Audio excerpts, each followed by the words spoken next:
ওই যে এটা বিজিবি উস্কাবে, সেনাবাহিনী উস্কাবে পাবলিকে যে তোমরা দিও না, কারণ ধান্দাটা তো সেনাবাহিনীর ভাই। ও সরকার চাইছেন যে তাড়াতাড়ি বাংলাদেশ বর্ডারে কাঁটাতারে বেড়া দেওয়া হোক। শুভেন্দু ভারতীয়দের কাছে এটা একটা খুব বড় আলোচনার বিষয় নয়, বা আমাদের বাংলাদেশি বন্ধুদের কাছে এই বিষয়টা এত সেন্সিটিভ কেন? বা আমাদের ভারত প্রায় 10,000 একরের মতো জমি বাংলাদেশকে এমনিতেই দিয়ে দিয়েছে, কিন্তু আমরা সবসময় বিশ্বাস করি বাংলাদেশ ভারতের ভালো বন্ধু ছিল, আছে এবং থাকবে। কিন্তু নমস্কার বন্ধু, আজকে আমরা যে বিষয়টি নিয়ে আলোচনা করব সেটা হচ্ছে ভারত বাংলাদেশের সম্পর্ক নিয়ে। বর্তমান সমসাময়িক যে অবস্থান, সেখানে দেখা যাচ্ছে যে ভারত বাংলাদেশের মধ্যে যে বর্ডার এরিয়া, সেই বর্ডার এরিয়াতে কাঁটাতারের বেড়া দেওয়া নিয়ে ভারত এবং বাংলাদেশের মধ্যে একটা দ্বন্দ্ব চলছে। আমরা যদি বাংলাদেশের নিউজ চ্যানেলগুলোকে দেখি, তাহলে সেখানে দেখতে পাবো এই মুহূর্তে সেখানে যেটা সব থেকে বেশি আলোচনার বিষয় সেটা হলো ভারত যে বাংলাদেশ বর্ডারে কাঁটাতারের বেড়া দিচ্ছে সেটা নিয়ে। এই আলোচনাটা একদিন ছিল না, কারণ বিএসএফ এর কাছে পর্যাপ্ত পরিমাণে জমি ছিল না। এখন পশ্চিমবঙ্গে রাজনৈতিক যে পরিবর্তন হয়েছে, তারপরে শুভেন্দু সরকার চাইছেন যে তাড়াতাড়ি বাংলাদেশ বর্ডারে কাঁটাতারে বেড়া দেওয়া হোক, এবং সেই হিসেবে কাজ তিনি এগিয়ে নিয়ে যাচ্ছেন। এবং যার জন্য সমসাময়িক কালে এই আলোচনাটা বাংলাদেশে খুব বেশি পরিমাণে উঠেছে। আমি যদি এখানে ভারত থেকে দেখার চেষ্টা করি, তাহলে আমরা কিন্তু খুব বেশি ভারতীয়দের কাছে এটা একটা খুব বড় আলোচনার বিষয় নয়, কারণ এর মধ্যে যে খুব একটা বিশাল বড় কাজ হতে চলেছে সেটা নয়। একটা দেশ অবভিয়াসলি চাইতেই পারে যে তারা তাদের নিজেদের বর্ডারকে সিকিউর করবে, কিন্তু এখানে চলে আসছে প্রশ্নটা যে বাংলাদেশিদের কাছে বা আমাদের বাংলাদেশি বন্ধুদের কাছে এই বিষয়টা এত সেন্সিটিভ কেন? ভারত বাংলাদেশের মধ্যে যে সমস্ত ছোটখাটো ডিসপিউট গুলো ছিল বর্ডার এরিয়াতে, সেই জমিগুলো হস্তান্তর করা হয়। ভারত প্রায় 10,000 একরের মতো জমি বাংলাদেশকে এমনিতেই দিয়ে দিয়েছে, এবং এর মধ্যে আমরা কিছু ভুল দেখি না। প্রতিবেশীদের সাথে দেওয়া নেওয়া সম্পর্কটা থাকতেই পারে, কিন্তু এখন যেটা সব থেকে বড় প্রশ্ন হলো, এই সমসাময়িক সময়ে দুটো দেশের মধ্যে কিছুটা হলেও মতপার্থক্য দেখা যাচ্ছে, কিন্তু আমরা সবসময় বিশ্বাস করি বাংলাদেশ ভারতের ভালো বন্ধু ছিল, আছে এবং থাকবে।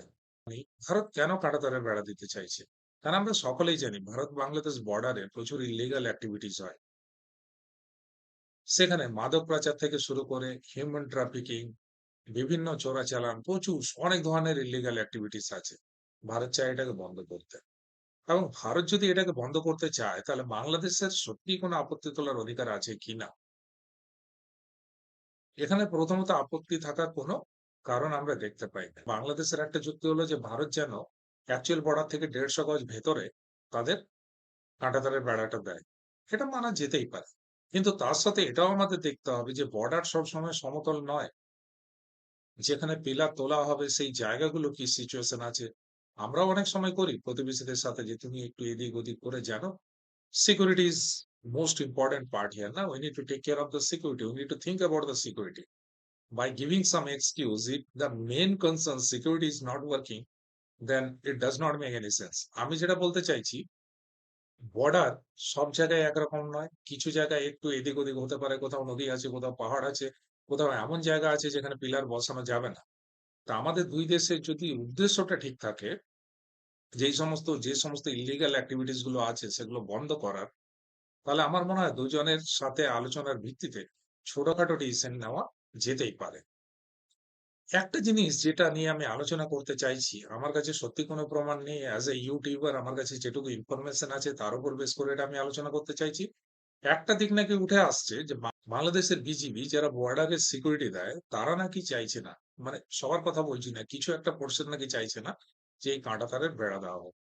এটা সম্বন্ধে আমার খুব বেশি বক্তব্য নেই। আমার যদি কোনো এখানে বাংলাদেশি বন্ধু অডিয়েন্স থাকে, আমি তাদের কাছে শুনতে চাইবো যে এর মধ্যে সত্যি কোনো বাস্তবতা আছে কিনা। তার আগে চলুন আমরা একজন বাংলাদেশী রাজনৈতিক বিশ্লেষকের বক্তব্য এই বিষয়টার উপর শুনে নিই। এমন একটা ইঙ্গিত আছে। এইটা জমি জমারও বিষয় না, জমি জমা পয়সা দিয়ে হয়তো কিনে ফেলাইতে পারবে, কিন্তু ঘটনা হচ্ছে যে ওই যে এটা বিজিবি উস্কাবে, সেনাবাহিনী উস্কাবে পাবলিকে যে তোমরা দিও না, কারণ ধান্দাটা তো সেনাবাহিনীর ভাই, প্রশাসনের ধান্দা। আপনি বুঝেন একটা কথা, আমি বলতেছি যে প্রমাণ সহ দিতে পারবো। একজন সেনা অফিসার 10 লক্ষ টাকার নিচে ঘুষ না দিলে আসতে পারে না। 10 লাখ টাকার উপরে যায় 2 বছর বা 1 বছরের জন্য ডেপুটেশন। তো এত টাকা দিয়ে আপনি ওখানে বর্ডারে যাইতেছেন মানে কি? পয়সা আছে। বিজিবির যারা দাঁড়াইছে তারাও পয়সা পায় ওখানে, কারণ চোরাচালানে যে মালগুলো আসে এগুলো কি পয়সা ছাড়া আসে কোনো মাল? একদম পয়সা না দিয়ে আপনার সোজা যায়? সোজা তো যায় না, পয়সা দিতে হয়। এ পয়সা দিয়ে ঢুকবে, ঢুকার সময় পয়সা পায়, বিজিবি পায়, সেনাবাহিনী পায়, পুলিশ প্রশাসন পায়, রাস্তার উপর ট্রাফিকও পায়, কারণ হেও জানে যে অবৈধ মাল যাইতেছে এই গাড়িতে রাইতের বেলা। ওই সিলেট সীমান্ত, কুমিল্লা সীমান্ত, ওই সীমান্ত সব দিয়া। সুতরাং এরাই খেপাবে যে তোমরা এমন আন্দোলন করো যে ইয়ে হবে না।